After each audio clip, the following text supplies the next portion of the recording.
Hello my fellow tacticians, it is finally time. The Xenos tier list is here. I know I've said it time and time again that I'm working on it, it's coming, I promise. One more week, but we finally were able to buckle things down and deliver the Xenos tier list. Now, as a reminder, for the intent, it's right here on the screen, but we'll say it anyway. Characters are ranked in terms of general use. The idea is that with limited resources, you can prioritize your characters according to this list. And everything is considered to include campaigns, guild raids, tournament arena, PvP, legendary release events, normal arena, whatever have you, it's all considered. Now, granted, we still have a higher priority on guild raids just due to the nature of them kind of being the ultimate game mode, right? So, take that with a grain of salt, that guild raid characters will be elevated higher than other characters just because that game mode currently is at the top. Now, one thing that I have gotten a few questions on and would like to address is that with the announcement of Guild Wars coming to the game in the future, yes, these tier lists will be shifted to match that new mode and the impact that they have. Now, granted, no idea how that weight might play into things at the moment, just because we don't know how impactful the game mode will be, but please stay tuned for updates. Now, several disclaimers. One, game updates and new strategies may shift the balance of this and all other lists, as always, and we'll do our best to update you once we are certain of any new information. There are a couple things hanging around in the wings right now that might just shift even the things on this list, but until we're really sure of how we feel about that, we're going to hold off on updating them. And of course, reworks and everything else will kind of get thrown into the list, new characters, etc.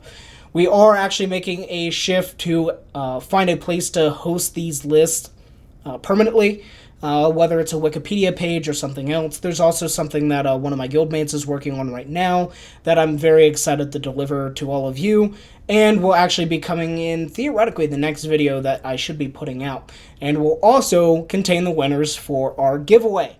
Now, we'll talk about the giveaway here in a little bit, but the giveaway will be 5 sets of 100 Maugan Ra shards. So 5 people can get 100 Maugan Ra shards. We'll talk about the rules and everything that you need to do for entry criteria in just a little bit.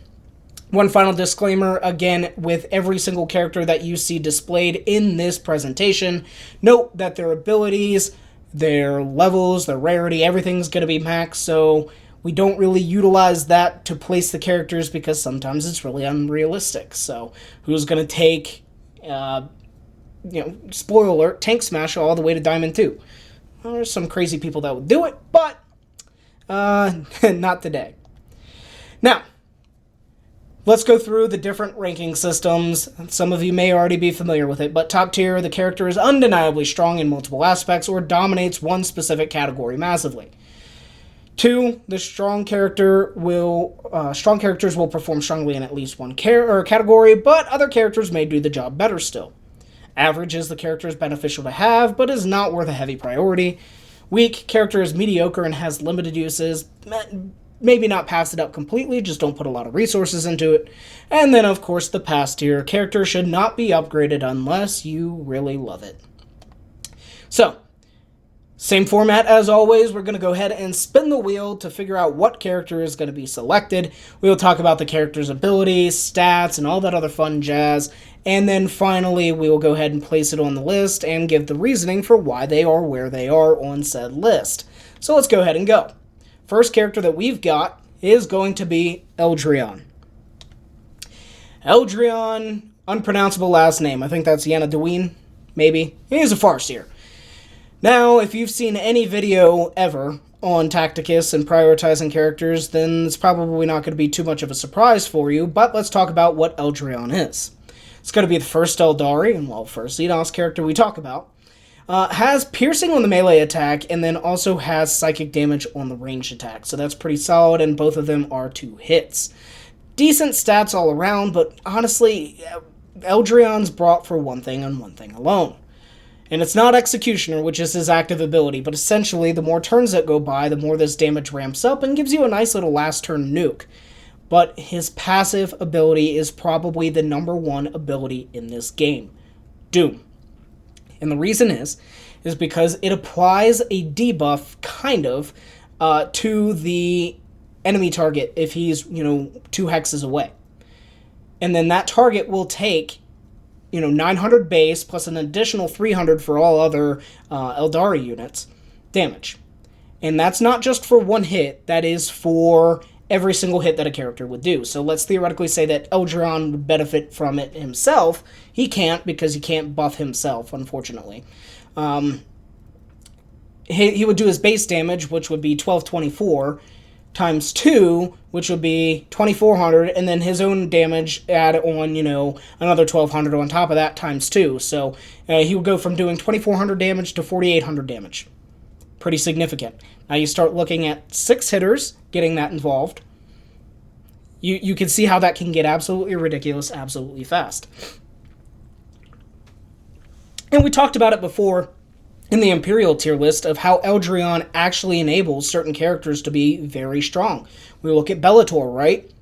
Who comes in, does 6 hits, gets Eldryon buff, then has the Inceptors drop in. They do 6 hits apiece, get Eldryon buff. So, the best buffer in the game. And that should mean zero surprise to anybody seeing where he's going to be slotting into on this list. Top tier. And honestly, my personal opinion, the strongest character in the game, hands down. Spoiler alert, nobody's going to trump Eldryon when it comes to this. His passive is a must for nearly every raid in the game, making him the top guild raid character in the entirety of Tacticus. Now, I say nearly every raid in the game. There are some things shaping up in the meta right now with Neurothrope coming in, who is a one-hit and does a lot of damage on his own. So Eldryon's not really needed there, but can still be brought because he offers the damage plus the stacking ability with his psychic damage as well. So we spent a lot of time on Eldryon, but I think it's because the character deserves the conversation. If you're ever curious of why people are telling you to work on Eldryon first if you want to do guild raids, this is exactly why.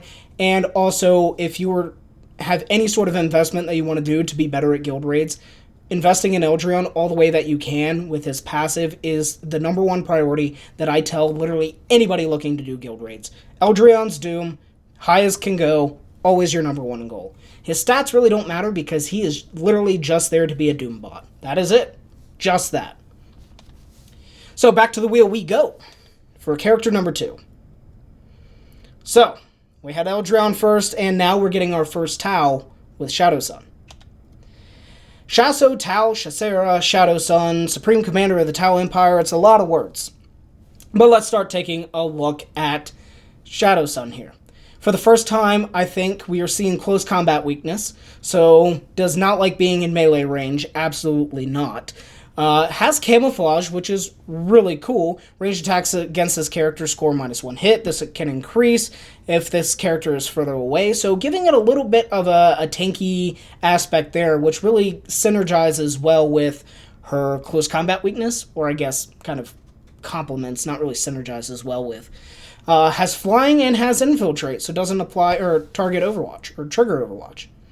The melee damage is blast damage, which would be nice for something like the Winged Prime for Screamer Killer. However, close combat weakness kind of makes that feel real bad. And then has a ranged attack, which is Melta, which I think this is the first and only time that we see Melta coming in at 70% Pierce, which is pretty nice. The stats are they're okay-ish. Well, let's take a look at the abilities. And honestly, I think Exemplar of the Kaon, or Kaun, not sure, is one of the coolest looking abilities in the game. She'll like phase off the map and then reappear next to an allied target and then hit them with some blast damage, which is pretty sweet. And then a command drone will be summoned next to where she was. So the drone itself doesn't really do anything great, like crap health, crap armor, crap damage, whatever. But it's really all about that passive that comes in.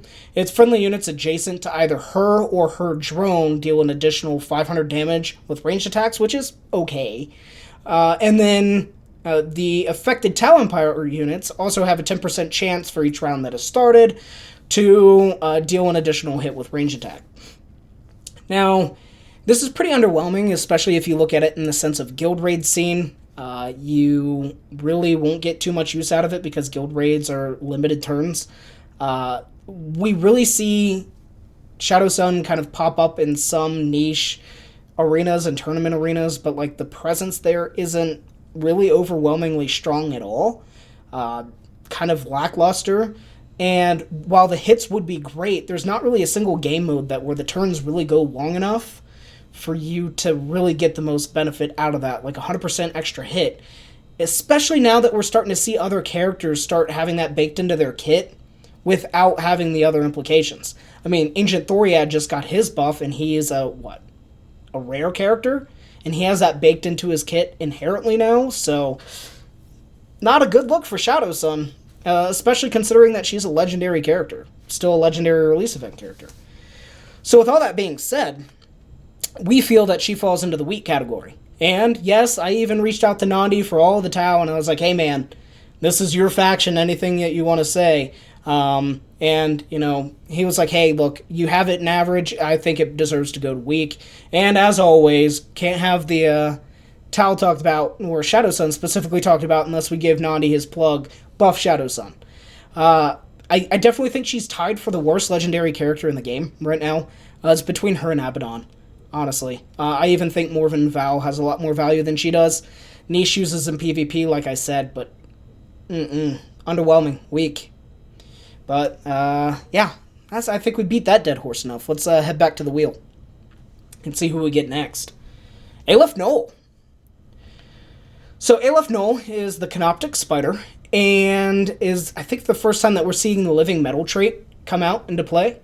And each turn will regenerate 10% of its max health at the start of each turn, and the unit is also mechanical. So I don't know why they need to have that, and then further down it says mechanical.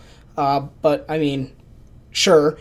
Aleph Null actually will explode upon death, which, I mean, is kind of cool, but not really the most valuable thing in the world. However, I have seen this absolutely nuke people, especially in Tournament Arena if Aleph Null gets the health buff and then dies and then just turns into an absolute grenade. I think the health buff is 100% additional health, and then Aleph Null blows up for 25%, and it's direct damage, so 100% pierce, so that's nice. Has flying, and can also repair other mechanical units. Now, we take a look at Aleph Null's Scarab Hive, and one thing that I should have done, and I feel bad for not doing, I apologize, is include the actual summon stats in here, not the number of attacks and everything. But Aleph Null will summon 2 Scarab Swarms next to the target, whom immediately attack, dealing using piercing damage type, and then subsequently I think they use Plasma. And what's really cool about them is each turn they have a chance to duplicate. Now, I don't know what the percentage is for the duplication, but if you're able to protect these spiders, or these scarabs rather, for just a few turns, they can absolutely swarm the map and either become your best friend if they're on your side, or your worst enemy if you're facing against this. Now, I've seen multiple times, and I've been in multiple times, where either A, all of my scarabs are taking up every single hex on the map, or B, my enemy's scarabs are taking up every single hex on the map, and it's just like, well, I can't do shit about this. I am absolutely up shit's creek. Now, Aleph Null's Fabricator Claw Array will heal one random adjacent friendly unit by a significant degree, and also remove any active negative effects. If Aleph Null does not move, then this ability will trigger at the end of the turn. Unfortunately, can't use it on itself, but this combination with, say, Ravos, for example, has gotten me through so many legendary release events. Like Battle 12 versus Black Templars, it's literally Aleph Null and Ravos sitting in a corner, and nothing can kill them. And they just slowly whittle down every single enemy. So, absolutely stellar character. Now, not only that, but Aleph Null is so incredibly strong that is almost single-handedly able to put the entire Indominus Mirror Elite campaign on its back. If you've seen my video, I've done Indom Elite 40 when Aleph Null was Diamond 1, and pretty much Makhotep and Imospekh just hid in a corner, and Aleph Null was like, bro, I got this, and absolutely destroyed that campaign. So I mention this now because it's going to help out where I place Aleph Null, and it's also going to allude to where I place some of the others. But Aleph Null is going to come in here into the top tier. Now, could be argued to move him down, or it down, to strong instead. But essentially this character is the shining light of the entire Necron faction. The strong Swarm Summoner and Mechanical Healer is just amazing. Literally any mode that you're able to put Aleph Null in for PvE does well, whether it's legendary release events or character quests or whatever the hell that you're able to take Aleph Null into, excels.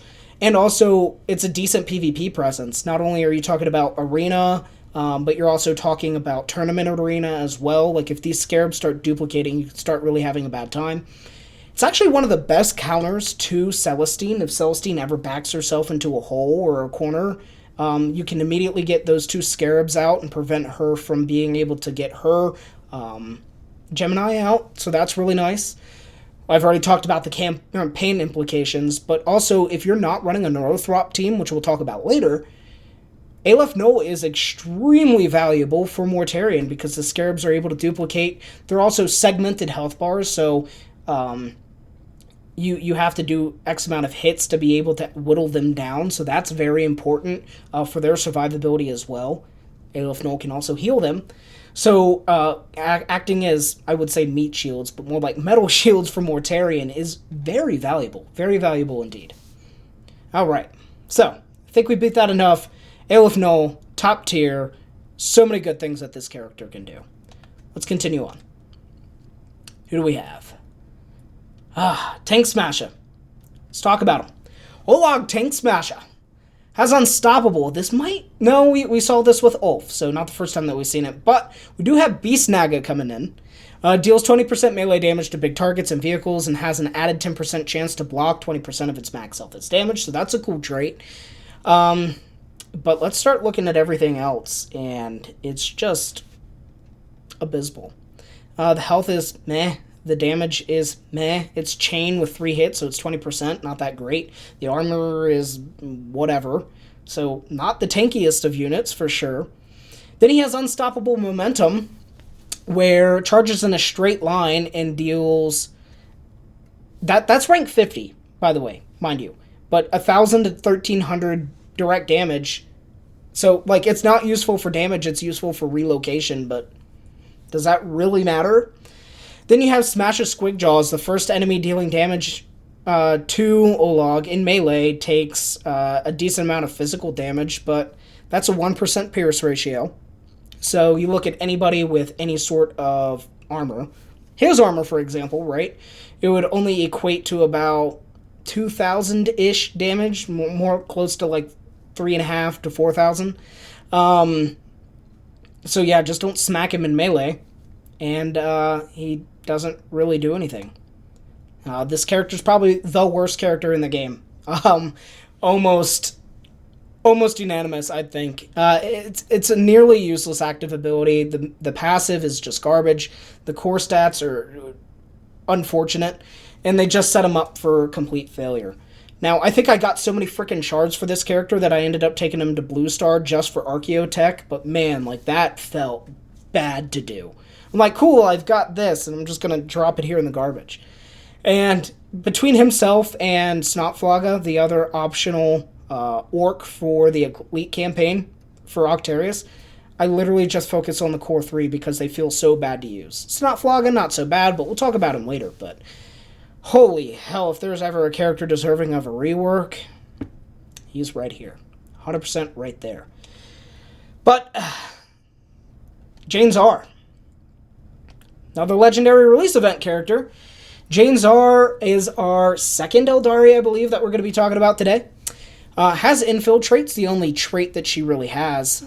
Decent piercing damage, coming in with pretty low health. Decent damage, especially when you consider that it's piercing. And decent armor with a pretty significant movement of 4. She has Silent Death. She's able to throw it out and does 3 times that number of piercing damage. So that's decent-ish for like a quick AoE hit, but it's not the greatest. And then Terror's Lament. Adjacent enemy units deal minus 800 damage at max rank and have their melee hits reduced to a minimum of 1. So let's look at her. She falls into the average tier, and honestly, it's borderline for weak, kind of sitting right there with Shadowsun. she can surprise you in PvP, and her passive does impact bosses, which is nice, right? You can park her next to Screamer Killer, and I think she can solo tank Screamer Killer at max rank to, like, Legendary 2. But I don't... It's not good enough to be considered meta. And I'm never going to recommend somebody be like, oh, you need a Screamer Killer tank. Oh, just take Jain Zar at level 50. Now, with all the drama going on Legendary for Screamer Killer right now, there might be some merit to it.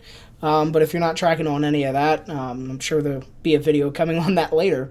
But for a Legendary release event character, unfortunate. It's not like she's needed for the campaign. Honestly, she's one of the weaker ones for the campaign, especially considering that you're most likely already going to have a very strong Eldryon, a very strong Aethana, and probably a decent Calandis, depending on what you do. And Maugan Ra, if you have it, hell yeah, bump him up as far as possible. But, I don't know, at the moment, I just don't feel like makes a big enough splash in any meta to really move up any higher than average. And also could be argued to drop down to weak. Now, there is some good Eldari synergy there to consider. You know, we already seen Eldryon. We know that Aethana has some synergy there too, so I'm willing to be flexible on it inside the average tier and down to the weak tier, but that's pretty much about it. All right.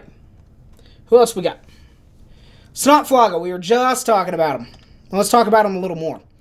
Once again, we have the Beastnagga trait coming in, but it's not really that beneficial.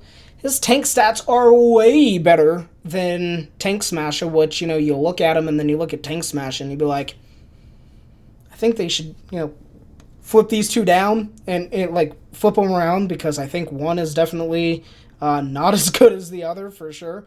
Or it just makes sense, rather. I think that Tanksmasha should be the tankier unit, but whatever. Now, he has a summon. He summons Grots in each adjacent hex next to an enemy, and the Grots can immediately attack. And they can't move, though. They have decent health, decent damage, but they don't have any armor, so that sucks. And then you also have Squighound. Friendly Grots within 2 hexes and or battle fatigue, so he's able to help them out a little bit with that. Now, I don't know if this actually counts for the Grot tank or not. I don't think it does. It should. It would also be better if it was everybody's battle fatigue, but, you know, maybe they don't want too much synergy with Imperials. And after he moves, his Squighound bites a random target for some physical damage. It's very underwhelming passive. One thing that is unique about the Grots whenever they spawn in, if they don't take any damage, they have a chance to duplicate, kind of like you've seen if you've done any of the Octarius Mirror campaign. So that could be nice. But the problem is, he needs to be in melee to really be beneficial, and they need to be in melee to do anything.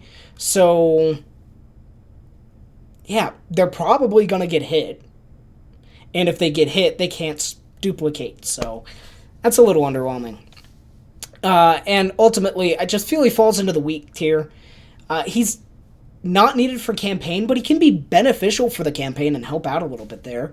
Having a summoner is always semi-nice-ish to have, to eat up hits or whatever the case may be. You can invest in him to help out with the Octarius campaign if you have issues. The summons are decent, but their duplication, like I've talked about, is unreliable. And honestly, unless you feel like investing into him a lot to really make him tanky and have the Grots be useful, he honestly becomes more of a liability than he does a boon. Unless you feel like investing the resources pretty heavily. So, something to consider for sure. Back to the wheel. Calandis. Another Eldari. I think this is number 2. So Calandis comes in, has heavy weapon, like all of our snipers essentially do, and has Overwatch. Now, one thing that I want to point out that's very unique with Calandis is the items here. Has 2 crit items and a crit booster. Has a melee attack, which, whatever. That will kind of be important when we talk about abilities here. But the ranged attack is going to be 30% pierce, has range 3, naturally, because heavy weapon, and is a sniper, right? The stats aren't that great for health and armor, but they don't have to be. You're a long-range sniper, it's fine. That damage, though, 3,400 on a ranged attack is insane, right? Now, it's only a one hit, so there is the little bit of drawback there. That's why it's so big. But let's talk about fire and reposition. May move as normal in attack, and after attacking can move again. Not only that, will take a significantly reduced amount of damage from ranged attacks. Can be very beneficial. Wire Weave Net comes in, and once per round, when Calandis is first attacked in melee, the attacker immediately takes X amount of piercing damage, and if the attacker is eliminated, their melee attack is not executed. So if you come up and you try to hit Calandis, and you die, like, that's on you. Now, the fire and reposition is absolutely amazing for tournament arena, because she can move in, smack you, and then turn around and go grab a buff, right? Can get double buffs even, depending on how the positioning is. And then also that, you think that you're going to smack this unit and shred through them from a ranged attack? Yeah, not happening. Or you park Calandis somewhere on a hill with, a buff, and you come into Overwatch range, you're having a bad time. Now, we talked about the 2 crit items here, and the crit booster, meaning Calandis, it's not exactly additive, right? There is like some sort of like function that it uses to follow, but Calandis is going to be sitting at around like 60% crit strike, or crit chance. So if you get crit by Calandis, the 3,400 plus the crit damage coming on top of it, it's gonna hurt. And I honestly feel like it's so strong that it definitely puts Calandis inside of the strong tier. Especially if you combine with Aethana, right? Like, the potential there is insane. The double movement on the active, the high crit values of the double weapon, and Overwatch makes Calandis the princess of Tournament Arena. Now, I definitely think that Celestine is still the queen of Tournament Arena, but if you're doing Tournament Arena and there's buffs to be had, Calandis needs to be in your team 9 times out of 10. And not only that, but super accessible to nearly everybody. You get Calandis pretty early, or you just get her from doing Tournament Arena, and so valuable. So valuable. Let's spin the wheel. Oh, Ravos. So we've already talked about, I believe, one Tau on the list. We had Shadowsun. Now, Shadowsun is the redheaded stepchild of this faction, and literally, every other member of this faction is insanely valuable. Once again, we're seeing close combat weakness. We have big target, we have flying, we have mechanical, and we already talked about how that mechanical really synergizes with Aleph Null. Now, the stats are pretty freaking beefy, too. There's a 6 hit on the melee, which, granted, not that valuable because of close combat weakness, right? But you can bring that in for the Winged Prime and actually do something there. 6 hits on the ranged at 20% pierce, so that's pretty decent, especially if you remember Eldryon at all, giving you Doom, 6 hits, money. The stats are pretty strong too. You got 2k armor, 8k health at max rank. Now granted, the damage value isn't that great because it's a multi-hitter, naturally. But these abilities, let's talk about them. Early Warning Override. Summons 2 shield drones into free adjacent hexes. Newly summoned shield drones can immediately attack an enemy in melee, but cannot move this turn. And Ravos starts overwatching until the start of her next turn, ignoring the close combat weakness trait and dealing a lot of extra damage on top. And if she defeats that unit, she will then stay in Overwatch and retain 1 fewer hit compared to the previous attack. Now, her shield drones, whatever, right? They have a decent amount of health, decent amount of damage, decent amount of armor. The big thing with them is that every single drone for the Tau has a 50% chance to intercept an attack that's going to the Tau. Now, I'm not entirely sure of how, the chains work on if it's every single hit, it has a 50% chance or not. I think that's how it works, but don't quote me on that. Go check the How Does That Work page on the wiki if you're curious. But this Overwatch is absolutely game-breaking, because the AI is so stupid when it comes to Arena. Everybody wants to come give Ravos a hug, and Ravos is more than willing to give you a hug with the Cyclic Ion Blaster. And while we're talking about that, let's talk about the passive, right? When attacking a target, Ravos deals an additional X amount of particle damage 3 times, and if the target has Marker Light or the mechanical trait, then they take an additional 400 damage. So you can see how Marker Light would be very valuable here, or how Ravos is very anti-mechanical. So now that we've talked about all that, Ravos definitely slots into the top tier, 100%.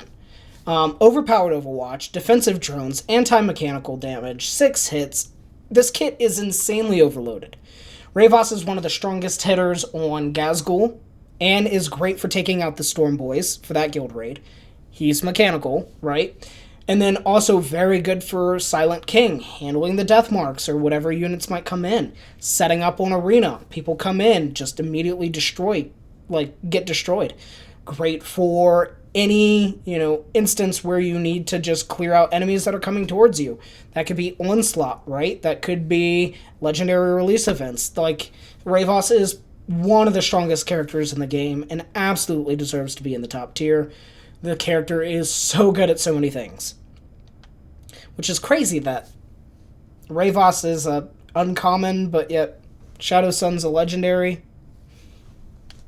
It's how the cookie crumbles, I suppose. Boss Gulgortz, our third orc. Alright, let's talk about him. He's mechanical as well. Big target, Final Vengeance, and has Daka for the first time. For attacks with range 3 or more, has +2 hits if the target is at range 2. Okay.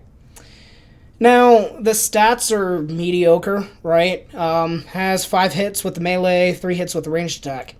But let's take a look at the abilities here. Both Gulgortz and all friendly characters within 3 hexes who have not already moved or taken an action will then get +1 movement, and then, or they'll run towards their target with an extra movement, and then they'll deal an additional 800 at max rank damage on top of that. Orc units get +1 hit on that. Sweet. But they can't do anything else for that turn. That is what they do. Whenever Gulgortz attacks in melee, the Grot Gunner deals an additional 3x projectile damage to that target. If the target is defeated, leftover Grot Gunner hits are then allocated to somebody else. So, let's just immediately go in here and talk about him. Honestly, average to maybe weak. And I know a lot of you might be like, well, man, I have this character and he's doing a lot for me. Like, he destroys arena, he's great for my guild raids, blah, blah, blah, blah, blah. Early game, absolutely agree. And the fact that he's needed for campaign is one of the kind of carries of campaign.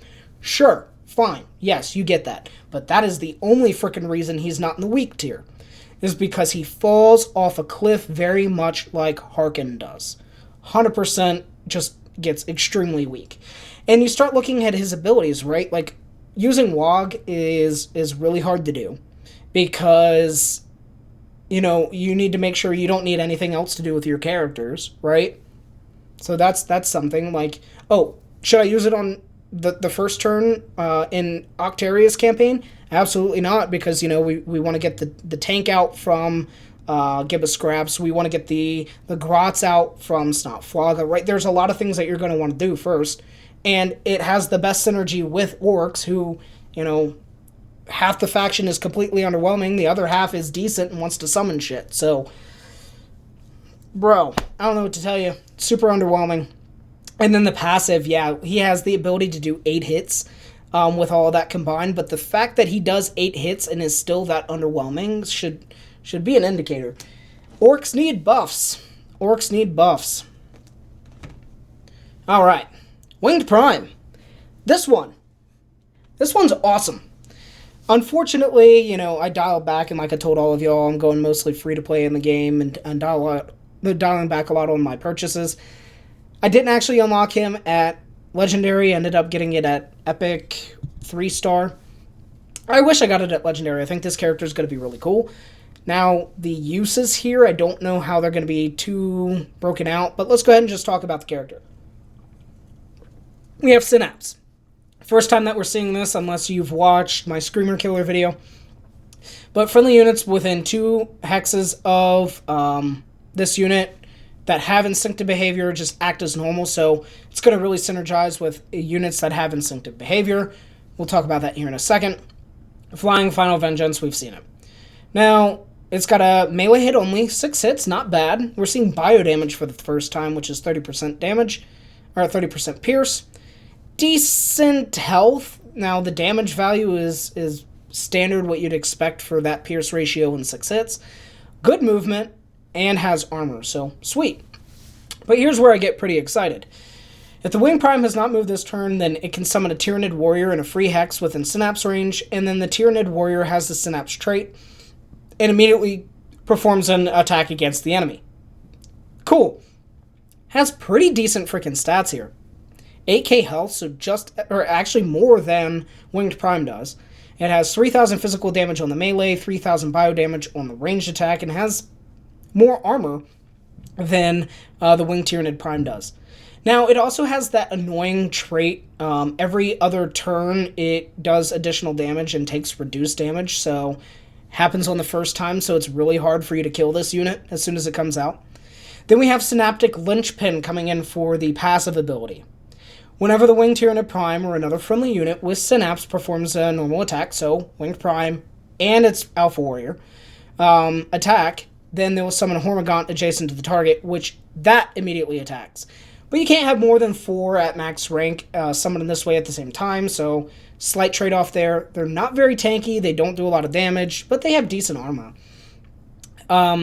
Now, you can absolutely just keep spawning units even better than Sho'Syl can, who we'll talk about later.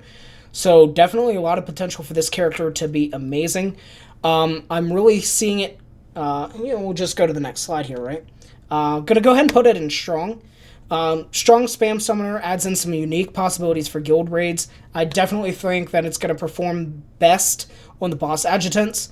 Now, the fact that it's a Tyrannid means it doesn't have a lot of use there, because it can't be brought to Hive Tyrant, can't be brought to Screamer Killer. So, I mean, yeah, but, you could bring this into Rotbone, perhaps. You could bring this thing into,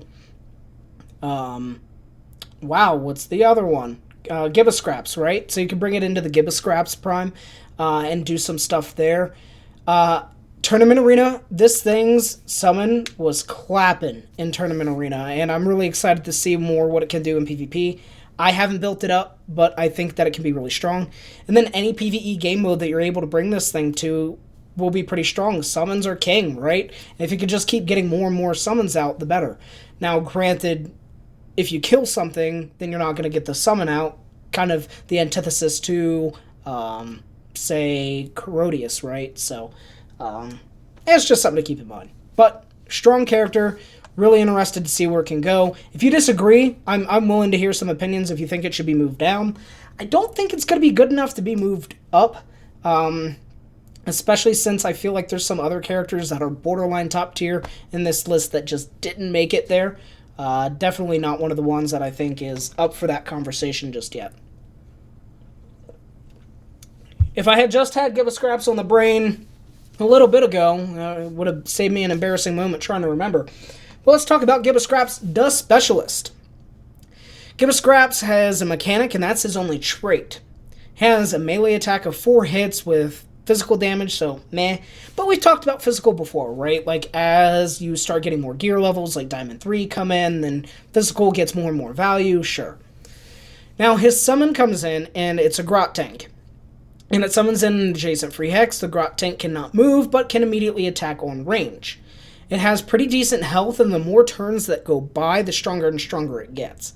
So if you bring this thing in at turn 5, then it's going to be sitting at, like, 12k health. It's going to be absolutely insane. The damage is pretty strong there, and I think that's cut off, but I believe that's close to 2k armor as well, so very tanky. And if you look at Gibbascrapz base, like, armor as well, he's sitting at, like, 2300 at max rank. That's pretty significant. His passive isn't the best. He gives friendly adjacent units an additional 600 armor at max rank, so that's okay-ish, right? Let's take a look at where we feel he fits in. And I think he comes in as the strongest orc so far, and spoiler alert, the strongest orc that there is. His summon is honestly the MVP of the Octarius campaign, because it's so much tankier and can be healed, unlike Gulgortz, who can be healed, yes, but he's very squishy. Now, it's really annoying because you look at, Gulgortz, and then you look at Gibbascrapz. Gibbascrapz can't be healed by himself, but he can heal Gulgortz. Like, They both look pretty freaking mechanical to me, honestly. His decent-ish damage make him usable, but not great. I actually played around with this using Gibbascrapz against the Winged Prime for Screamer Killer because his Grot tank does blast damage. It didn't actually go well, but it was fun to theorycraft with. Honestly, this character just needs a little bit of love to move into the strong tier. Whether that's making him mechanical and giving him a little bit more on the melee attack, or maybe a different trait, right? Giving him another trait. I don't think he needs too terribly much to push him over the edge, but one thing that needs to absolutely go is the battle fatigue on the Grot tank is bullshit, right? Absolutely bullshit. But that does mean that there is some synergy there with Yark to get like a little bit more damage out, but once again, I'm sick and tired of being like, oh, hey, guys, like, let's keep everything lore friendly, and then turning around and going, hey, like, let's get synergy with Yark and Gibbascrapz. Like, they're a duo, right? Kind of the complaint that I had with AdMech, right? It's like, well, the AdMech can be great with the Necrons or the Tau. That's not what people want. They want the faction inherently to be good with each other. And I feel like the Orcs really missed that. But I digress. Let's continue. We'll go ahead and spin our wheel again. Take another drink. Tyrant Guard, our third Tyranid. We're going a little slower than we did with Imperials. I apologize, but I really want to spend time with this and make sure it's done right. Tyrant Guard, Guardian Organism. Big target, and for the first time we're seeing Crushing Strike. Technically second because I just did the Black Templar video and I added them into the tier list, but pretty nice, right? It's heavy weapon for melee, and it's 50% damage increase instead of 25. Very strong. Look at this man's stats. Almost 10k health at max rank, absolutely tanky. But not only that, look at the items, right? You have 2 defensive items. That means you can take that armor massively up. You can take the health massively up. There's potential there for sure. Now, let's take a look at the abilities, right? We have Crushing Claws. He deals piercing damage, adds taunt. Enemies adjacent to both the Tyrant Guard and the target get pushed back, take physical damage, and then they become suppressed. It's very loaded with a whole bunch of different stuff that can be pretty beneficial for a turn. Now, granted, I think this is one of those abilities that, needs to be able to be used multiple times, like put on a 2-turn cooldown, but I digress. It's another point that I've been kind of making for increasing the game balance, right? Now, his passive is really awesome. At the end of the turn, Tyrant Guard did not move or is within synapse range, so it has synergy with other Tyranids, but it also has inherent synergy with the Crossing Strike there, which I like to see. Then it and friendly units affected by big target take 33% reduced damage up to a maximum of whatever the damage is. Now, all of this is max rank, right? But that adds a lot of tanky capabilities into the team and great for stuff like legendary release events. But not only that, I feel that he slots in at average, the top of average, right? And there could be arguments made to move Tyrant Guard up to strong. Now, rare damage types, the physical and piercing, and extremely tanky presence helps load with legendary release events. And that's the only reason that I feel he falls into the strong category, because Tacticus is not a place for tanks. Tacticus is not a game typically of war of attrition, especially when you look at game modes like guild raids, right? Or arena. It's more fast-paced, do a lot of damage, and then get out, right? The longer a game goes, the worse it is. With the exception being legendary release events and Onslaught, which is just, budget legendary release event, if we're being honest, right? It's not like you're going to want to be like, oh yeah, let's go salvage run with the Tyrant Guard. Like, no. The only time you're going to take Tyrant Guard into a salvage run is if you need to do those annoying character quests, right? So ultimately, top of the average tier for now. I think maybe for the rest of this, we'll see. And great for legendary release events, good for onslaughts too. But and probably character quests, right? But once again, character quests, you want to get the lightning victory, right? Kind of going back to it. Fast. Tanks aren't good right now. Maybe with Guild Wars, right? I'm talking about you, Arjak. That's why you're not that good right now. Imospekh. All right. So I think this is our second Necron coming in. Overwatch, Living Metal, Mechanical, nothing new here. But one buff that he recently got was 6 hits in the melee. It used to be 1, which was weak. And 6 hits in the ranged. Now, we've seen 6 hitters coming in before, but they didn't have as high pierce ratio. Therefore, his damage is a little bit lower. It's only at 615. But let's take a look at some of these abilities, right? Oh, man. Sorry, acid reflux is a pain in the ass. But we have Multi-Threat Eliminator. Fires all 6 Emetic Disintegrator pistols at a single target, and kind of will just spread those out. And if he ends up killing some people, it'll chain, deal an additional hit. It's a nice little AoE ability. It's pretty sweet. But his passive is actually pretty stellar. Inescapable Death. His ranged attacks each deal an additional damage whenever they're coming from Overwatch.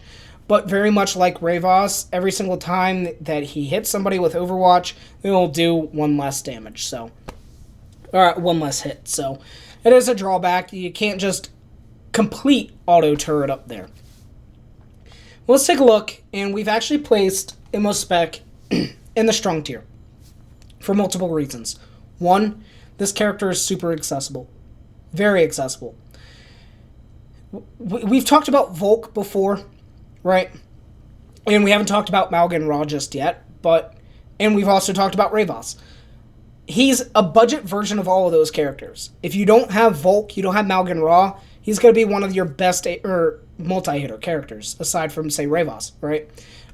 If you don't have a great Overwatch character to set up, then, Imospekh comes in. Now, he doesn't do the job as good as Maugan Ra, as good as Ravos, but is still a fantastic option.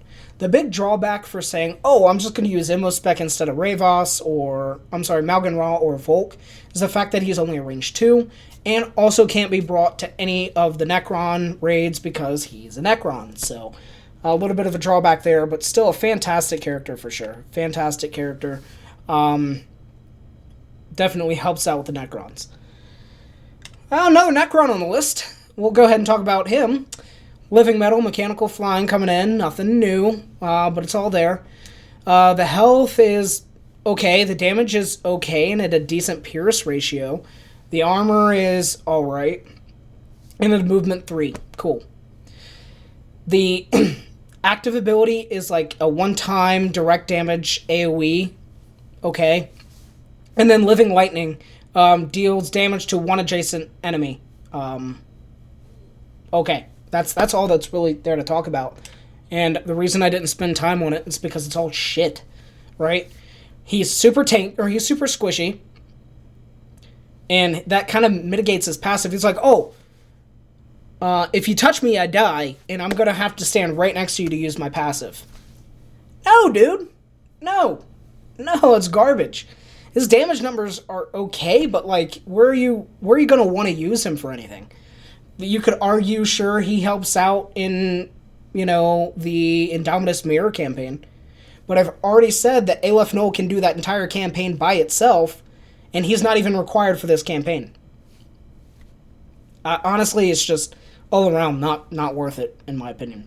Not really worth it at all. So, Thutmose, garbage character, pass. Even with the buffs, which I think gave him flying. He used to not have flying. That was real rough. Real freaking rough. Alright, let's see what we got. Darkstrider. Nandi won with this one. But Darkstrider comes in. Close combat weakness, infiltrate, and suppressive fire. So that is pretty nice, right? Can synergize a little bit with the Neurothrope that we'll talk about later because of suppressive fire. But we won't go there just yet. Has decent health, pretty decent damage, right? You're looking at 2,600 damage on range. Now, granted, the pierce ratio kind of sucks. Movement 3. And another big thing to talk about is his ranges 2. Now, his passive is very underwhelming. Adjacent enemies gain a marker light. They also have 1 fewer hits to a minimum of 1. And deal reduced damage. So, meh, okay. And his units ignore their close combat weakness trait for 1 turn. Which also the Neurothrope has close combat weakness, so a little bit more synergy there. And of course, inherent synergy with all of the Tau, Sans, Aun'Shi, who doesn't have close combat weakness.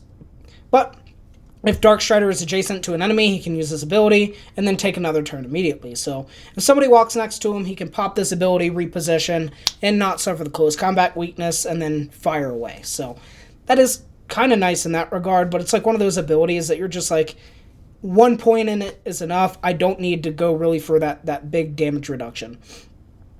Structural Analyzer. Units hit by ranged attacks from Darkstrider gain Marker Light. Then allied units adjacent to Darkstrider deal 1,000 damage with ranged attacks against targets with Marker Light. So, very strong buffer. Now, the reason that I said Nandi won with this one is because everybody was saying buff buff Darkstrider, buff Darkstrider, buff Darkstrider. Because when he came out, he was absolutely garbage. I'm talking about, like, past tier. But Snowprint came out and said, hey, we will make bosses susceptible to Marker Light. And Darkstrider, I feel, jumped all the way up to the strong tier. Is useful for so many different bosses as a buffer. If you look at the core stats, right, applies Marker Light. Everybody next to him deals an additional 1,000 damage for ranged attacks. And, oh, by the way, Marker Light adds 15% damage to all Tau. So if you're a Tau and the enemy has Marker Light applied, you deal an additional 15% damage. And you can see him actually perform extremely well on several raids. Now, not every single raid that you want to bring him to, so he's not as universal as, say, Eldryon, right? And not the greatest, really, for PvP, and that's why I feel it doesn't quite go up into the top tier. And back to our wheel.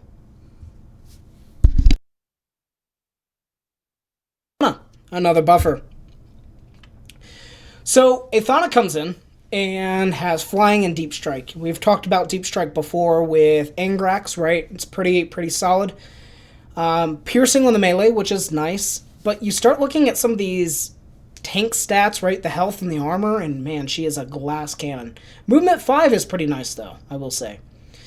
The active ability flies over and deals damage, kind of just dashes through enemies and deals X amount of piercing damage. It's pretty underwhelming ability. It's nice for campaign. That's it. Path of Command. Friendly units within 2 hexes deal additional damage, more if they're Eldari, and then on top of that, they have 20% crit chance increase, which is pretty damn good. Now, I can expect some people saying, hey man, you put Darkstrider in strong, but you put Aethana in top tier. And I think that's because of how strong Maugan Ra is, and the synergy that she has there. And also, fun fact, I very much value Aethana for Salvage Run.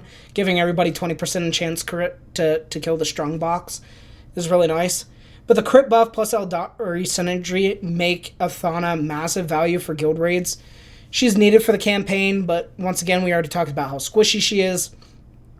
But that synergy with the Eldari, specifically Maugan Ra, is absolutely massive. Especially when we take a look at Maugan Ra's passive and how that really applies. And then also, you know, there's not many characters in the game that give a straight-up crit buff. I think it's her, and now we're looking at Ragnar. That's it. And Ragnar's one is active. It's not 20, or it's not 100%. And it's also within range 2 or 2 hexes, which is a lot better than, say, right next to somebody like Darkstrider, right? Darkstrider's buff is a little bit harder to execute because of the adjacency factor. So, something to consider. All right, let's keep going. And we've got another Tau. Sho'Syl. A lot of words, but Shasui, Vyorla, Sho'Syl. At least Sho'Syl has the name in it instead of like Darkstrider and Shadowsun. Once again, close combat weakness. Once again, we have camouflage. Now, Sho'Syl's really cool. The ranged attack comes in and deals 80% pierce damage and hits like a truck. Then you have Secret Missile Frequency Lock, which a target enemy unit within 5 hexes, so a very long range to use this. Not global like, you know, Thad, but pretty decent range. Gets Marker Light, and at the next turn gets hit by a massive nuke of a heavy round. It hurts a lot, right? That's 7,400 to 8,400 heavy round damage. And I believe heavy round damage is 55% pierce. Slaps. Now here's where Sho'Syl gets really cool. M71 or MV71 Sniper Drone Squad. Instead of a ranged attack, Sho'Syl summons a sniper drone and commands it to attack the target. Now, this first attack, the first turn this unit comes into play, it's actually going to use Sho'Syl's base attack. It's not going to use the actual ability attack. That also includes crit. So the first attack can crit, the second and subsequent attacks cannot. Now, Sho'Syl, all the buffs are going to be taken from the drone itself. So, while yes, it can crit, it needs to be next to, say, let's say Calgar is standing next to Sho'Syl, but the drone spawns over here. The drone will not get Calgar buff. But if the drone spawns next to Calgar, then it's gonna take Calgar's buff. I just want to make sure people understand that. There are a lot of questions when it comes to Sho'Syl and how it works. Now, if there's already 3 drones onto the battlefield, the next one's going to spawn in and replace the lowest health one. The target also gains marker light, so that means there's 15% damage buff going on top of this because the drones count as Tau. The drones also act as shields for Sho'Syl with a 50% chance to block incoming attacks. Now, their damage isn't as high as Sho'Syl's base damage itself, but they attack every turn, and that means Sho'Syl can apply 4 different attacks every single turn when you have the max amount of drones out. Now, with them being squishy, they're typically the target of animosity, but that's a lot going on for Sho'Syl here. A lot going on for Sho'Syl. And ultimately, I feel that it's enough to put Sho'Syl in the top tier above Aethana. The summons on auto attack that deal solid damage and act as bodyguards. Great use for guild raids. Great use for any sort of content that you need summons out to soak hits. And Tournament Arena, Sho'Syl is one of the most annoying characters to play against because it does a lot of damage and really hard to kill because each turn it gets, pretty much a shield out, right? Now, the reliability of the 50% chance there can be good or bad, depending. Like, you can walk in and be like, oh yeah, I'm surrounded by 3 drones, I'm good, and then just get one shot because each single drone failed the 50% chance. So, one of my biggest complaints with Tournament Arena is when RNG just absolutely ruins your day. Like, it is what it is, right? But Sho'Syl, amazing. Now, I talked about guild raids. I don't think I mentioned this yet, but boss adjutants hate Sho'Syl because that's 4 times that you can apply boss adjutant a turn to one of those Rotbone or Gibbascrapz, right? So, a lot of value there. I've seen Winged Prime, the Screamer Killer version. A lot of value on that guy, even though it doesn't have flame damage or blast damage. Is able to have the drones soak up a lot of hits that would otherwise just kill your units. Great character. Great character. Can't sing enough praise onto Sho'Syl. Alright. I think this is our second to last Necron here. Makhotep. One of the characters that you will get very early. Living Metal Mechanical comes in. Absolute unit. Physical damage, meh. The range damage is meh as well.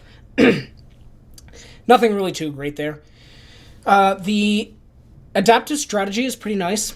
Triggers Relentless March, again, for all adjacent non-character friendly units, so summons, right? It makes them immediately take an action, and they will deal damage based on Makhotep's ability. Now, you look at these numbers, and it's probably going to be a lot less than other, Summon's actual base abilities, right? But maybe it's more, depending on if it's a multi-hit summon. It's pretty nice, especially when you synergize Makhotep with Aleph Null in the campaign and the Scarabs duplicate, right? Or on Onslaught, you get the Scarabs to duplicate an additional turn, so a lot of value there. His passive is actually really nice. +1 movement to all friendly units that start their turn in adjacent hex, and then he'll also heal them for a significant amount of health each turn as well. Now, that is pretty nice. Has some value there for sustainment kind of battles, right? Wars of Attrition, Onslaught, Legendary Release events. I don't think it's enough to place him that high, though. Average. Synergizes okay with the summoners, and his passive has solid utility. Decent for some game modes, but honestly, I feel like there's a lot of characters that do what he does better. The +1 movement is nice. The heal is nice. Giving summons an additional turn is nice, but it's not like anything that you're going to be like, all right, cool, I'm going to take this unit out and slot in Makhotep. Like, probably not. Probably not. And, once again, campaign usage, you literally tuck Imospekh and Makhotep in a corner and let Aleph Null do everything. Like, he doesn't really need to be there. So, just needs to be strong enough to not die. Back to the wheel. And our last Necron. Beautiful. Living Metal and Mechanical. Nothing too crazy there. Decent-ish stats, like 1,300 damage on a 3-hit. 30% pierce, meh. Health okay, armor okay. Now, his Resurrection Orb, it's not really unique anymore. We've seen it a lot of times, but can summon one Necron warrior, and the more turns that go by, or if Necrons are defeated, can summon in more. So it's like a hybrid between Bellator and Yark and how their summons work. They have decent damage, they have decent health, and they have decent armor, so okay. And then his passive ability is just so freaking underwhelming. It's like, cool, he just pokes somebody each turn at the start of the turn. Okay, whatever. But he's not really that tanky, so do you really want him next to people? But, okay, I suppose. He's going to slot in right there in average. Honestly, maybe could even slide well further down in average, honestly, and I wouldn't have any problems with it. Could slot down to weak, right? His summons are strong-ish, but they require patience, and unlike Yark summons and unlike Bellator summons, they don't immediately attack, right? And anybody that's like, oh, well, you know, his summons have better stats than Yark guardsmen. Well, not actually, because Yark's passive give everybody with battle fatigue, which all of his guardsmen have, and additional damage on top of that, which ultimately, I believe, comes out to be stronger than Anuphet summons, and Anuphet summons don't immediately attack. Now, what could be cool is putting Makhotep with Anuphet summons and then giving them all an immediate turn, but the problem is, Anuphet summons them around himself, right? And then is surrounded by him. So, at most, Makhotep can only walk in and trigger 2 to move. Now, what would be cool is if he could drop them and get out of the way, and Makhotep runs in and then, you know, sends them all out. That would be cool, and a way to kind of breathe a little bit of life into that synergy, but lackluster. Honestly, I wouldn't mind moving him down to the weak tier, especially since he's an epic character. And also, you have to beat the entire Indomitus campaign. Not hard, granted, but Indomitus Mirror Elite. A little bit of a pain in the ass, if we're being honest. Yeah, just not really feeling it. Not really feeling Anuphet. Honestly, I put, like, no love into him. Neurothrope. Alright, I think this is our last Tyranid that we have, since we only have 4 of the 5 at the moment, ladies and gentlemen. But the Neurothrope coming in here has a lot going on here. Close combat weakness, flying, Psyker, Shadow in the Warp. Enemy Psykers within 2 hexes deal 25% less damage. Does not affect Tyranid Psykers. So, which, I mean, when are you ever really going to be fighting a Tyranid Psyker? Because you can't fight Tyranid Psykers, so... Either way. Maybe in, like, Onslaught, if there are Psykers in there, which I don't think there are. Shadow in the Warp is decent, right? Can hurt Mortarion a little bit there, which is, I guess, nice. Now, the physical attack on the melee is meh. The ranged attack, it's okay, whatever, fine. Like, it's 2k damage, sweet, whatever. Don't care. 2 movement sucks, right? Like, yes, he has a range 3. This character, what are you doing? Spirit Leech. Deals psychic damage to an enemy within 3 hexes, and if the target is suppressed, deal an additional X amount of damage. Otherwise, suppress it. The Neurothrope and friendly Tyranids adjacent to each heal, or adjacent to it, each heal for 60% health. Okay, that's fine. Except it can't actually synergize with Elevation and can't crit, doesn't get Doom or anything else like that, so meh. whatever, decentish ability. The passive. Each enemy that is dealt psychic damage by the Neurothrope is infected by a neuroparasite until either the unit is healed or the Neurothrope is defeated. Whenever a unit infected with a neuroparasite takes damage, or psychic damage, or becomes affected by an attack or ability that would suppress it, the level of neuroparasite increases. Psychic damage dealt by the neuroparasite is increased by 2,000 for each level of a neuroparasite on the target. Yeah. Now, Spirit Leech will apply 2 stacks of neuroparasite instantly. He needs to stop barking. Now, you ramp that up to 15 stacks, 15 times 2,200. I'm just going to round it down to 2K. That's an additional 30k damage that the Neurothrope is doing per attack. Plus the base damage, plus the additional 200 damage that I didn't factor in, plus elevation, plus maybe Roswitha is in there applying an additional percent damage on top of that. Maybe Arimon's in there, and the Hex is on fire. Yeah, I've seen this character do like 70,000 damage on a hit. It is absolutely insane. Oh, and mind you, it's potential synergy with Yazagor as well, maxing out the damage. Absolutely hits like a truck. Neurothrope comes in as a strong character. The ramping damage from Neuroparasite leads to the single highest hits in the game. Now, maybe Ragnar can come in. I still have to play around with him now that he has his damage capped and see how that works. But Mortarion and Silent King primes, beware, Neurothrope is coming for you. Now, why the Neurothrope isn't great for literally everything is 1, well, he can't be brought to Tyranid fights.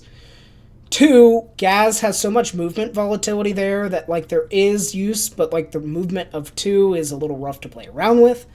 And Silent King himself takes 40% reduced psychic damage. So, niche uses, and I feel like if Silent King didn't have that 40%, or if you could bring him to the Tyranids, or you could really leverage it versus Gaz a bit better, this would be a top tier character very solidly.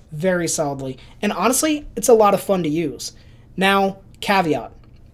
Neurothrope requires synergy to be this good. Abraxas coming in to apply the stacks. You need Roswitha really to come in there and help out for Mortarion a little bit. Not need, but it helps, right? You also need other characters that can deal suppression damage to get ramped. So Thaddeus, Volk combined with Abraxas can add 2 stacks a turn, right? So needs a little bit of synergy there to reach its full potential, but I've actually started using Neurothrope in my Mortarion team. I went from doing about like 250k damage at some difficulties to like 400, right? It's a huge increase. And it's not even maxed out yet. I think I've got it at like Diamond 1, rank 46. I've lied. I've got one more Tyranid to talk about. Deathleaper. This character has a lot going on for it. It's pretty cool. I think this is actually going to be the first time that we see Terrifying. Not the first time it's come into the game, but first time we see it here.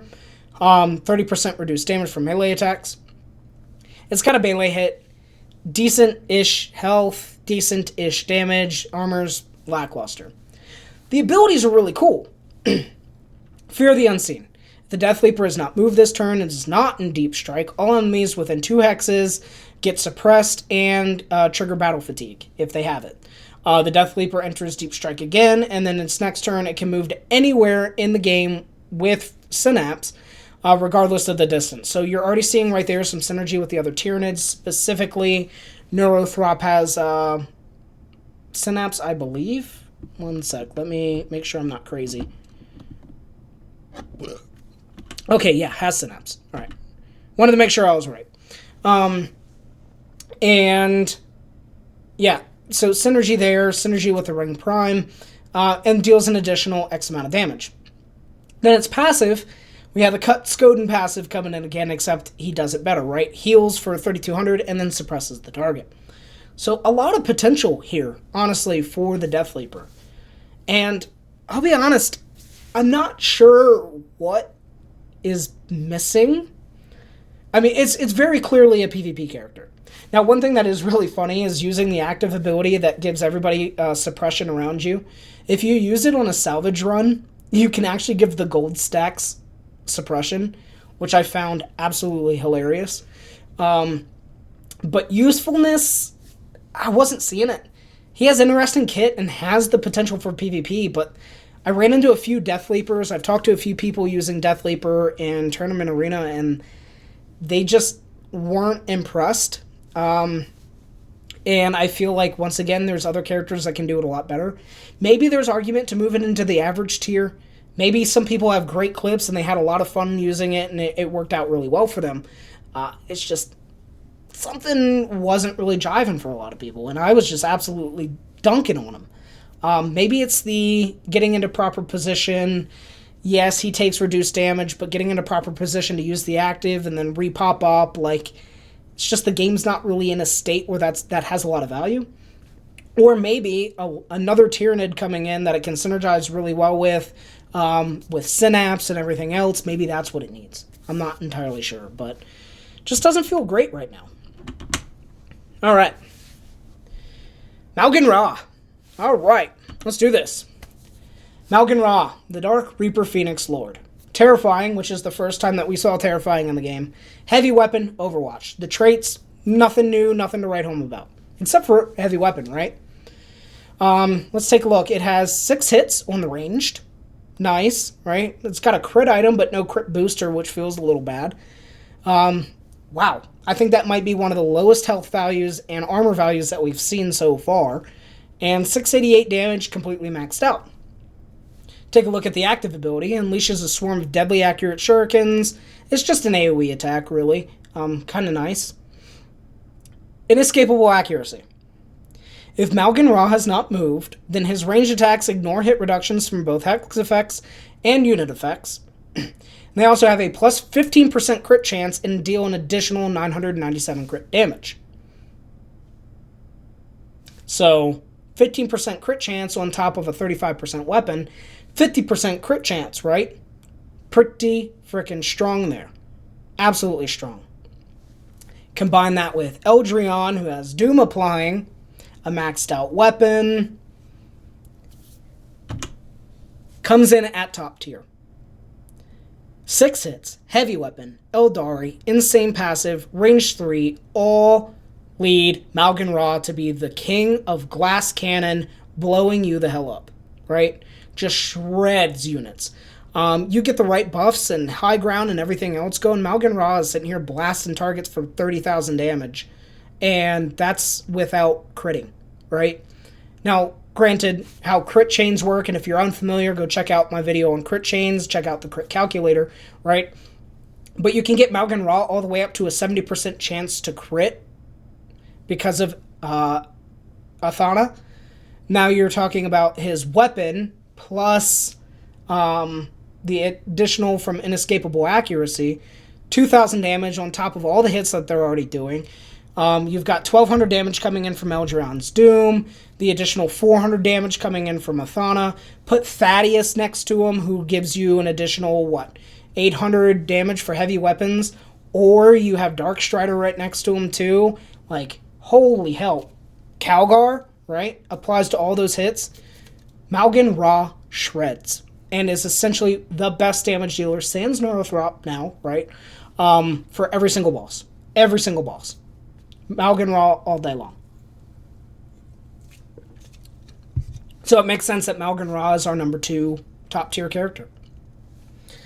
Now, I talked about this earlier, but we have Maugan Ra. And we talked about what our giveaway is going to be. Maugan Ra giveaway rules. So I'm doing a hybrid approach from what I did last time. So for our first video, we gave away Abraxas on the tier list, and I just picked somebody random from the comments. Number generator, boom, boom, boom. Cool. We're going to be doing that again. But it's only going to be for 2 of the prizes. 2 sets will be given away at random to 2 people who subscribe, like, and leave a comment. Now, I've said before, I can't see who subscribes, and that's kind of true. You need to have your subscriptions on public so I can see that you're subscribed. If I can see you're subscribed, you'll have like a little red box. You'll be eligible for entry. If you don't do it, not going to be eligible for entry. I'm sorry. Now, You can, I prefer you like, but definitely leave a comment. That's how I'm going to go through and figure out, okay, cool, random number generator, here you go. I'll reach out to you in the comment. I'll announce it on the next video, give you multiple chances, and then we'll go ahead and give you that code to get you some Maugan Ra shards. And real quick, the reason I wanted to do Maugan Ra shards is because the legendary release event is over. Maugan Ra is such a strong character in the game. And yes, you can farm him in the guild store, but it takes absolutely forever. So I just really wanted to give everybody a leg up and try to help them get a little bit closer to that goal. Or if you're like me, who just took Maugan Ra to Blue Star, like getting him there, you know, that's just more damage that you're adding, more fuel to that fire. 3 sets will give away to 3 people who do one of the following. In the comments down below, make a suggestion to buff any of the Orc characters. How would you, if you were king for the day, make this character better, right? You know, I talked about maybe Gulgortz, maybe Gibbascrapz should be mechanical, right? Now, please don't use that one, but I'd accept it. Myself and the fellow judges are going to go down, take a look at those comments and be like, all right, we like this, we don't like that, and we'll pick 3 people out. You can win both prizes, by the way. If I pick you out and you're number 10, and also you gave a suggestion and we liked your comment the most, or third most, whatever the case may be, you can get 200 Maugan Ra shards. 100% possible. Or you can articulate a promotion or demotion of a character on this list. So if you're like, hey man, like, look, Neurothrope needs to be top tier. It's because of this, that, and the other reason, right? Now, it doesn't have to be the most accurate. If you can make a convincing case for a promotion or demotion, or you come up with a cool idea for the Orc characters, anybody can participate. Anybody can participate. Or, you know what? If you leave a really, really cool comment and you think it's worth being in this competition, just say, entering the competition, here's my comment. Fuck it. We'll judge those 2. All right? We'll judge those 2. You have until Friday, December 1st. And then we'll go ahead and pick our winner from that. So, ladies and gentlemen, here are the rules. Here's how you can win yourself some Maugan Ra shards. And may the best person win. Or the luckiest person, whichever one. 2 more characters to go. Let's do this. Snappwrecka.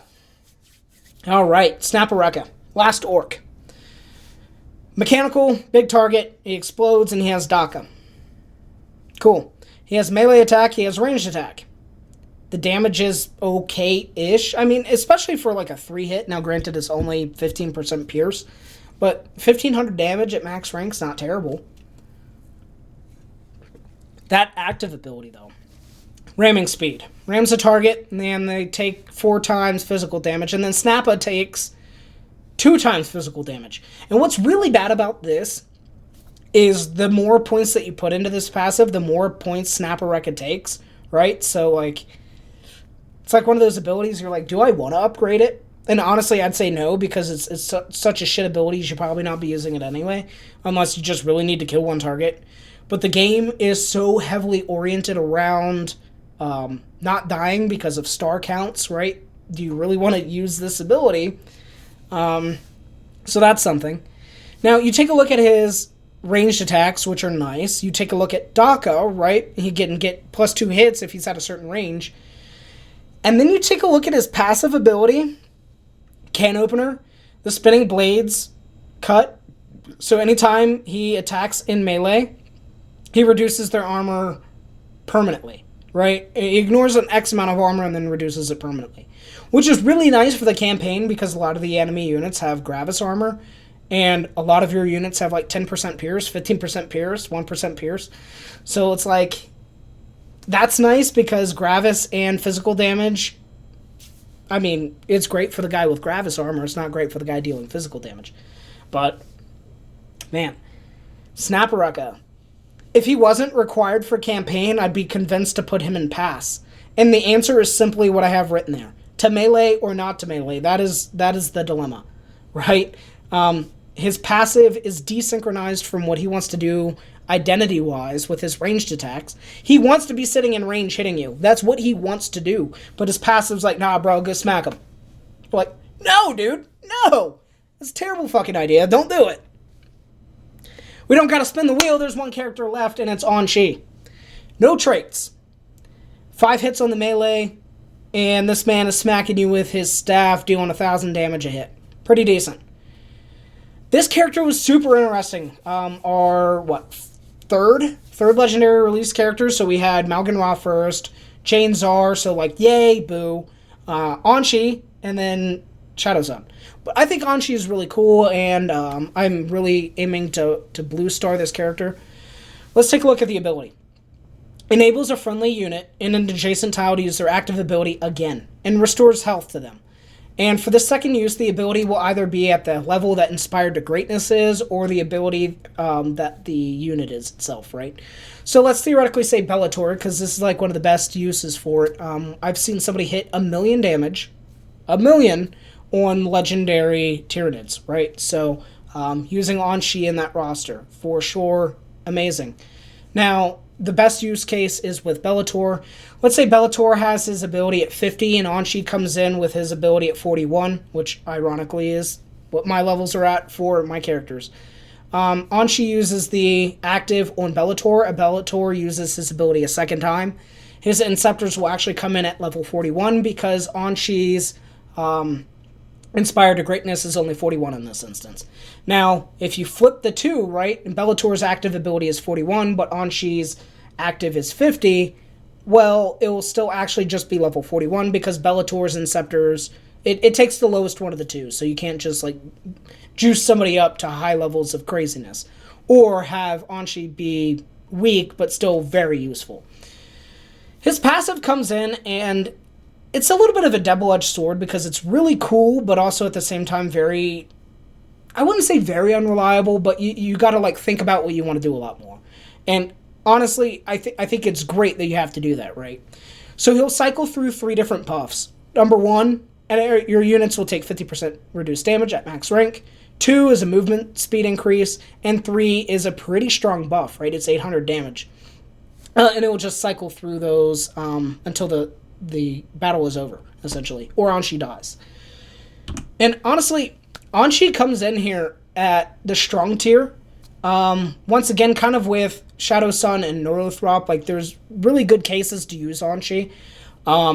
But it's not universal, right, where I feel some of these other characters can be. And once again, yes, I agree, maybe moving Aethana down to the strong tier is something that needs to be looked at. Maybe even Aleph Null, right? Like if you look at the category of characters up there in that top tier.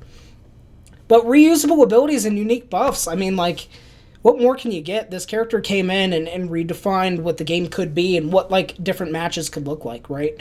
Especially since a lot of characters are just a one and done, right? Yark gets his 5 guardsmen out. We're done.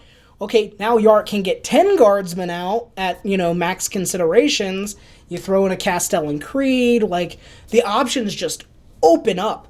I talked earlier about, using Gibbascrapz on Winged Prime, but like one of the things that I did was I used Aun'Shi to put 2 Grot tanks out there. I thought that was pretty cool. Now the blast damage didn't really do much for me, but like the concept was there and the possibility was there for theory crafting. And I just thought that it was really sweet. Now, I think that is our last character. The tier list is complete, and I want to go ahead and move into special thanks and also talk about Invictus. Chapter Invictus, we'll go ahead and show everybody's logos there real quick, right? Awesome, awesome, awesome. 20 guilds, 600 members, and 1 awesome cluster. The Discord link is right there if you're looking for a home. I say it time and time again, amazing. And look at this, right? The IVS bot, everybody should know about it by now because it's on the main Discord. That's where I'm getting all this information from. This video would not be possible if it wasn't for IVS and the IVS bot. So big shout out, not only to the cluster and all my alliance members, but to Martin Hatch, to the rest of the team that made this bot possible. It is stellar. And also a huge shout out to Yngvarr, Stefan, POH Probez, Nandi, and Fred. So the core 3 advisors for me, Probez, Stefan, Yngvarr, thank you guys so much for all that you do, keeping me sane, helping me pick what background to use, right? Giving me different opinions on some of the stuff in here. Nandi for his inputs on the Tau, and Fred, who has literally every single orc at D2, messaged him. I was like, hey man, like, this is what I'm thinking. Do you agree? He was like, yep, like, spot on. He really wants to see some orc buffs, so let me give that man some orc buffs. But ladies and gentlemen, that is our third tier list complete. All factions are done. Every single character is on a tier list. New tier lists are on the horizon, but one thing that we're going to be doing next is faction showcases, so stay tuned for that, and good luck for your Maugan Ra prizes. Until next time, ladies and gentlemen, thank you so much. Please like and subscribe. We are 100 subscriptions away from hitting that magical 1K goal. Once we hit that 1K goal, like, that's going to be awesome, and then I can just start funneling everything from that back into some cool prizes. If we got to do cash prizes, we'll do some cash prizes. But ladies and gentlemen, as always, till next time, peace.